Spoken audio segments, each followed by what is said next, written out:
നമസ്കാരം. ലക്ഷ്മി നക്ഷത്രത്തിൽ ജനിച്ചവരുടെ പ്രത്യേകതകളെക്കുറിച്ചാണ് ഇനി പരാമർശിക്കാൻ പോകുന്നത്. ഈ നക്ഷത്രത്തിൽ ജനിച്ചവരാണ് എങ്കിൽ തീർച്ചയായും കയറ്റമിറക്കം അനുഭവിക്കുന്നവരാകുന്നു. സ്വന്തം കഠിനാധ്വാനത്താൽ വിജയിക്കുന്നവരാണ്. ജനിച്ചതിന് ശേഷം കുടുംബത്തിന് ഉയർച്ച നൽകുന്നവരാകുന്നു. വ്യക്തി സ്വാതന്ത്ര്യം ഉള്ളവരാണ്. അത് ഒരുപാട് ഇഷ്ടപ്പെടുന്നവരുമാണ്. സ്വന്തം ഇഷ്ടത്താൽ പ്രവർത്തിക്കുന്നവരാകുന്നു.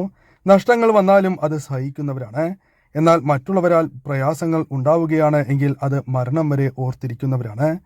അനാവശ്യമായി സംസാരിക്കുകയാണ് എങ്കിൽ ഇവരുടെ നാവിൻ്റെ ചൂട് അത് മറ്റുള്ളവർ അറിയുക തന്നെ ചെയ്യും. മറ്റുള്ളവർ അഭിപ്രായം അനാവശ്യമായി പറയുന്നത് ഇഷ്ടമല്ല.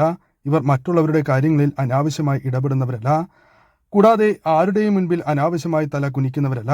അന്യരിൽ നിന്നും സഹായം അപ്രതീക്ഷിതമായി ലഭിക്കും. സ്നേഹിച്ചാൽ എന്തും നൽകുന്നവരാകുന്നു. അപകടങ്ങൾ മുൻകൂട്ടി മനസ്സിലാക്കുന്നവരാണ്. പെട്ടെന്ന് പിണങ്ങില്ല. പിണങ്ങിയാൽ അത് പെട്ടെന്ന് മാറുകയുമില്ല. വീടിനോട് വല്ലാത്ത അറ്റാച്ച്മെന്റ് ഉള്ളവരാണ്.